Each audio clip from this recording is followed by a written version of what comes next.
हमारा चिंतन गीता अध्याय 9 श्लोक 18 पे चल रहा है। प्रभु कह रहे हैं मैं गति हूं। प्रत्येक जीव, प्रत्येक अस्तित्व जो है उसकी अपनी एक गति होती है और भगवान श्री कृष्ण कहते हैं ये गति मैं हूं। इसलिए जहां भी आप कोई यात्रा देखो यानी गति, गमन, there is a movement, there is a progress, उसमें श्री कृष्ण भगवान के दर्शन करना। जैसे पहले हमने कहा है कि सुबह आप घूमने निकले हो मॉर्निंग वॉक में और पौधे के ऊपर फूल खिला हुआ देखा तो उसमें परमात्मा के दर्शन करो। गति है उसकी, जो बीज बोया गया था, पुष्प का खिलना, यह उसका लक्ष्य है। It is reached his destination. वो अपने गंतव्य स्थान तक पहुंच गया है।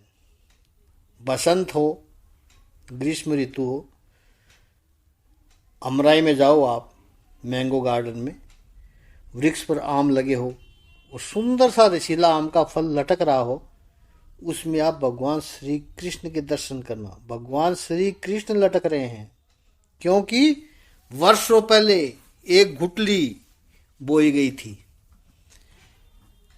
इसमें एक यह संकल्प था, उसमें यह ऊर्जा थी। गुठली का अंश वृक्ष बना। वर्षों बाद यह सुंदर सा रसीला आम में परिवर्तित हुआ। It is reached his destination. और ये डेस्टिनेशन ऐसा है कि इस आम में जो एक गुठली है दूसरी जो उसमें मौजूद है, वो पुनः यह यात्रा शुरू करेगी। गति ही। हमने कई बार कहा है कि जब भी कोई व्यक्ति अपने जीवन का स्वप्न साकारित कर लेता है, उसकी अलग श्रेष्ठता है। वो उस समय वो विजेता भाव उसके चेहरे पर होता है, कृत्य हो जाता है। वो गति है उसकी। वो जो मेहनत की है उसका परिणाम प्राप्त हुआ है। वो उसे उसके स्मित में, उसकी आंखों की चमक में परमात्मा दिखाई पड़े, वो गति है। उसके कई सालों की मेहनत का परिणाम है, वो गति है। हम किसी की 21 वर्ष में हमें भगवान श्री कृष्ण दिखाई पड़ने चाहिए, वो गति है, परमात्मा है। आगे दूसरी बात की, भर्ता। भर्ता का अर्थ है कर्मफल विभर्ति इति भर्ता। कर्म के फल रूप का पोषण करने वाला, स्टेनर, पोषण करने वाला, निर्वाह करने वाला। रामानुजाचार्य ने कहा भर्ता यानी धारण करने वाला। हमारा भरण पोषण परमात्मा ही करता है, ये भर्ता है।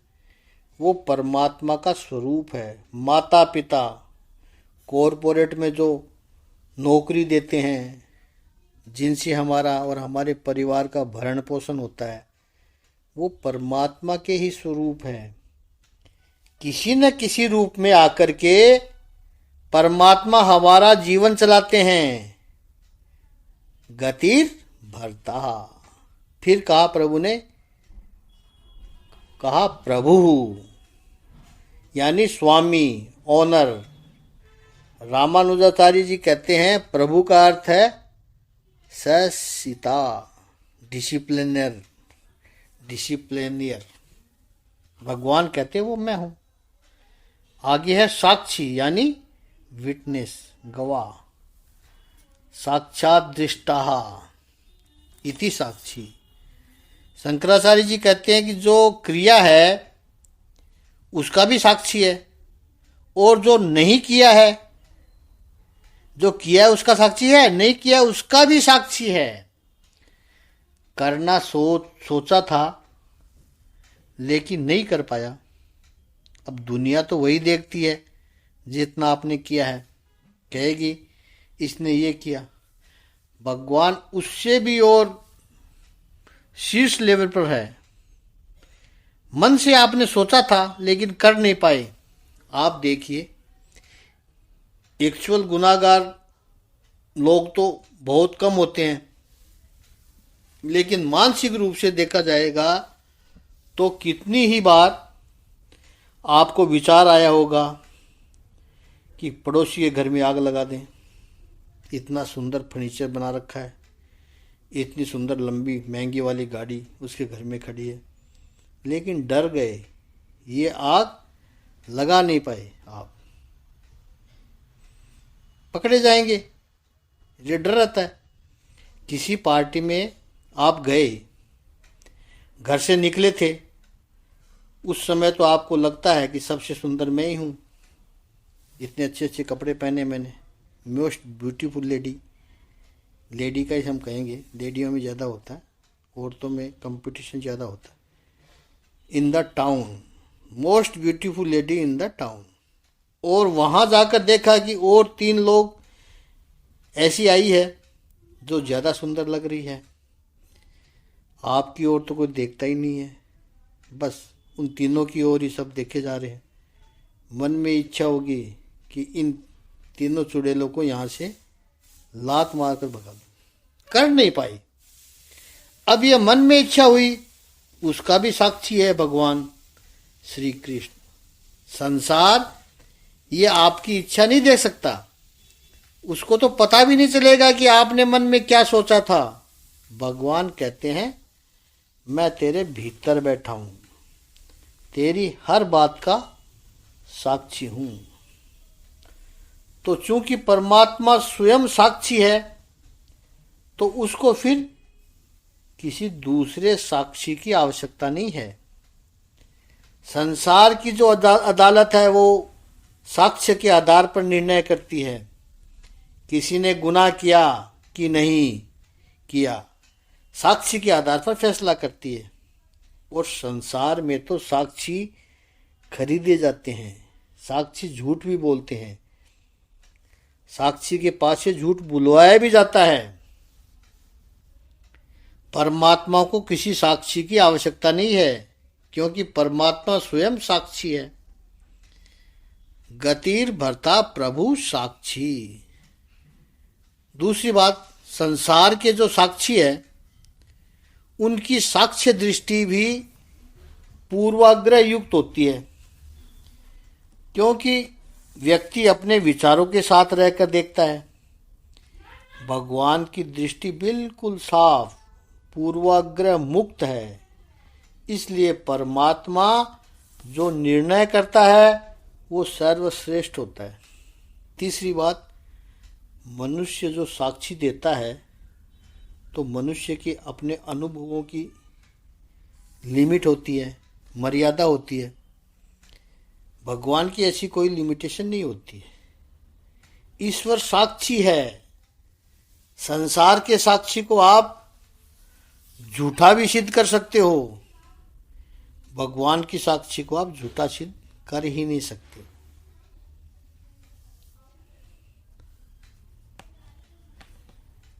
कबीरदास जी का बहुत बड़ा प्यारा दोहा है, चींटी के पैरों में पायल बजे वो भी मेरा साहब सुनता है।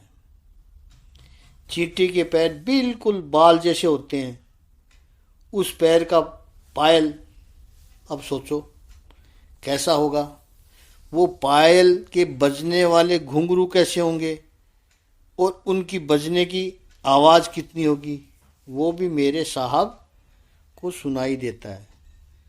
कुछ भी अनजानी बात है ही नहीं परमात्मा से, वो सब जानता है। क्यों? साक्षी है, निवास है। अगली बार का निवास है, अगली बात लिटरली अर्थ है निवास का धाम। आप चाहे कहीं भी रहे हो, किसी भी देश में रहे हो, किसी भी अपार्टमेंट में रहे हो, प्रेस्टिजियस एरिया में रहते हो या सामान्य विस्तार में रहते हो, कहीं पर भी रहते हो आप, अल्टीमेटली परमात्मा में रह रहे हो। जिस देश में, परिवेश में रहो, राधा रमन राधा रमन राधा रमन कहो। जिस हाल में, जिस चाल में, जंजाल में रहो, राधा रमन राधा रमन राधा रमन कहो। क्योंकि अल्टीमेटली भगवान में ही हम रह रहे हैं। दूसरे अर्थों में कहें कि सुबह का भूला हुआ शाम को वापस लौटे तो उसे भूला हुआ नहीं कहते। ये जो आप अपना घर, अल्टीमेटली वो निवास है। झूठे जग में दिल ललचाकर असली वतन क्यों छोड़ दिया, तूने राम स्मरण क्यों छोड़ दिया। वो असल बात है। बालक दिन भर में चाहे कहीं भी घूमे,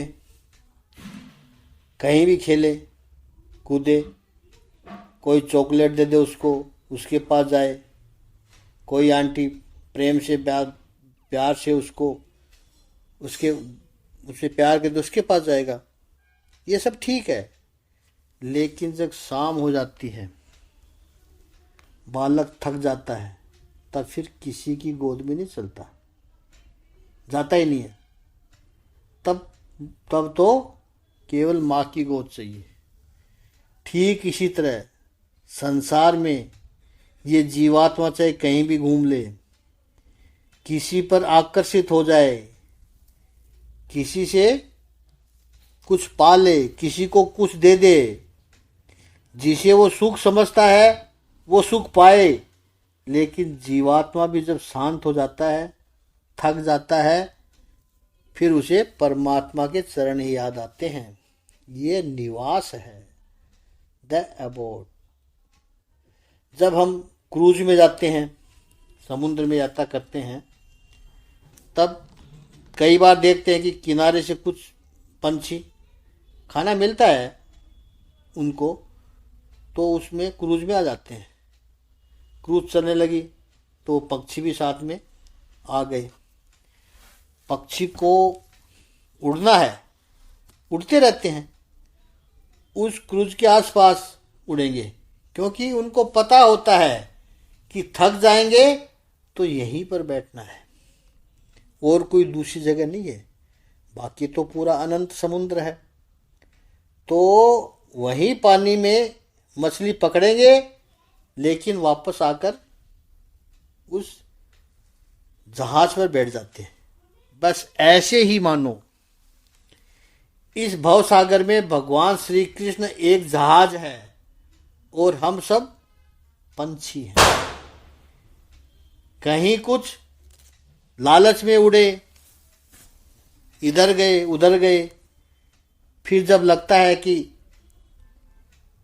पंछी थक गए हैं, शांत हो गए हैं, तो वापस भगवान श्री कृष्ण के पास ही आना पड़ेगा, क्योंकि विश्राम वही मिलेगा। इतनी ताकत कहाँ है कि अपने बल पर उड़ते रहें। थकान तो होगी, वो निवास है।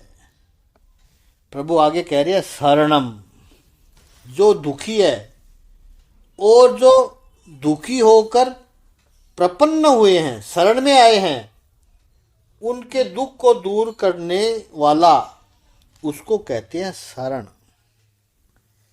रामानुजाचार्य ने बड़ी सुंदर व्याख्या की है। जो डिजायरेबल है,